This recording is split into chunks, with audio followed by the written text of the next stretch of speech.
Let me tell you something. It's not easy to say that there are the good guys and there are the bad guys, and we're in the middle.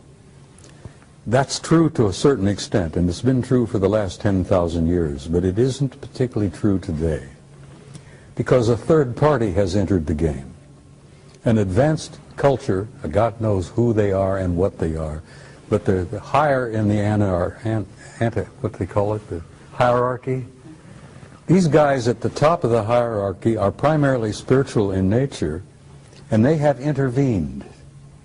And they have said, listen, we've had enough of this bullshit where you've warred among yourselves, you've had these clan disagreements and blah, blah, blah, blah. This family and that culture and that group, that's going to cease. Because the human race has been in the damn middle for so long now that they've reached a critical point in their evolution and their development. And we're going to have to see that the human race survives and makes this awkward, painful transition into a new race, into a new species. And this higher element, this higher spiritual element in the hierarchy has intervened, and they have literally said, Carrie, knock off the bullshit, we're not going to have any more of this, there's not going to be any more planetary wars, we've had enough of that, we've lost too many millions of people over the years, we're going to control this carefully, we're going to give them an encouragement, we're going to give them an opportunity, and we're going to assist them to make this awkward transition into a new race. Now the only reason I'm hopeful now, and I used to go through this, I was very depressed and very cynical, because I'd seen so damn much of the knockdown, drag-out brawls, not only among our own people, but among some of these guys. And then I found out that there is this third party now that's involved, that couldn't care less about the clan disputes and the family disagreements and all that.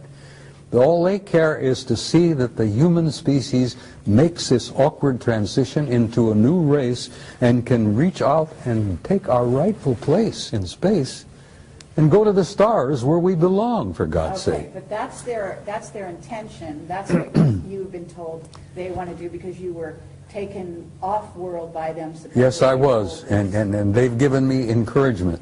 Okay. And they've showed me the future, Carrie, and the future is glorious. We are going to make it, and we're going to look back at this awkward period, this blackness that we've been through for the last century or two, and we're going to look back like students of history and say, my God, look what they went through. Look what they did to each other. We're going to look back from the future into this particular time and place, and we're going to say, how in the world did they pull that off? Here they are killing hundreds of millions of people in these wars, butchering each other. This has got to cease.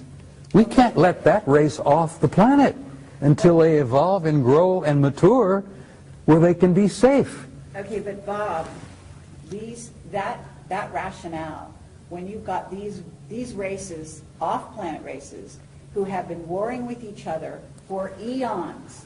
So maybe there's a new guy on the block. Let me tell you something. Maybe that new guy is orchestrating things here.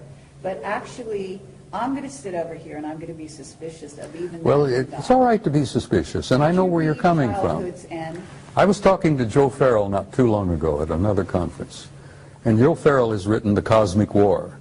And The Cosmic War is a true story of a war between interplanetary intelligences. And they literally damn near destroyed each other. They destroyed a planet beyond Mars, for God's sake, in our own solar system. But that crap has got to cease, and I have had the opportunity to meet guys from the higher level who said, we're not going to allow that to happen anymore. We're going to give you a chance to make it. And the only reason I'm hopeful, and I told you this privately earlier, is that I have seen the future, and there is a future for the human race, and it's beautiful. Okay, and I appreciate that, okay, and I would agree with you. And I think a lot of people listening to this, who will listen, will agree with you. That's why we're all here. That's what we're working for. But the work is still to be done. And what I want to do is keep eyes on the ground right now. And I want to talk about the idea of what's right before people, because this is 2012, we're going into 2013, and some of these years are very crucial years. Okay, as you say, these are going to kind of be the years in which the transition happens. So it's happening right now. Exactly. So what I want to talk about here is, first of all, yes, you have a lot of bad kids in the class, okay, and those involve the Illuminati, some of whom are basically being run by certainly groups of reptilians, certainly a group of Anunnaki that may not have our best interest in mind. They'd like to clear the planet. They've got big plans, and they've been working on those plans for a very long time. And both of you must have been face to face with that agenda. Their agendas exist because they exist, and they've had some of their own personal agendas for eons of time. But their plans for our future don't mean diddly squat, because there are these higher developed cultures out there that have now intervened, and they're going to see that the human race is going to be allowed to make it. Okay, and you've said that, and I agree. But the thing is, the idea here is not that somebody come in, organize the schoolyard for us, and then they go off on their own business, and then we're left to deal with it. The idea is that we learn to walk on our own. We organize the schoolyard ourselves. Okay, so there's a great importance for the human race to take sovereignty, to take their rightful place as members of the galactic community. Once they and understand, to recognize who we are. what they understand who they are, yes. That we have, okay? The human race is precious. The human species is so unique that they told me when I was with them for 6 weeks, I was asking them question after question after question. I found that they were as interested in me as I was interested in them. And I asked them why. And they says, you human beings don't grasp who you really are. You have a unique genome that is unique in the galaxy. You're made up of the patterns and the parts and pieces and genes and whatever of at least 12 different races in the universe. And as a result of that, we think of you as unique. As a result of that, we look upon your little planet as probably one of the ripest and richest zoological gardens in this quadrant of the galaxy. That's the first time I realized the galaxy had been divided into 4 parts. I didn't even realize there was a quadrant.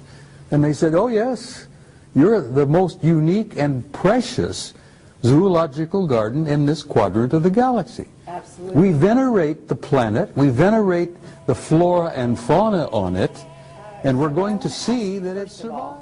Both of you, what is it that you haven't told the people? Okay? What I want is